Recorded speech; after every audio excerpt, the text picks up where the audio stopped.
د رتبیل شاهانو د دربار ژبه موکشه مها پارشاد موږ شه مخه پرېښود موږ ښه مخه پرېښود یوه مکمله اوسنۍ پښتو لهجوي جمله کومه لهجه چې نن تر ډېره په سویل لویدیځ کې عامه ده.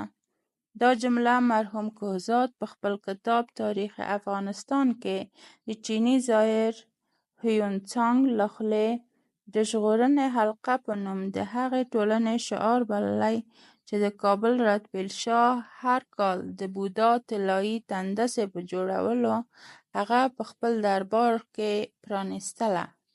عام خلک یې لیدو ته وربلل او د غریبو وګړو او کونډو سره یې مرسته کوله. په همدا جمله دربار ته مو د خلکو مخه پرېښوده.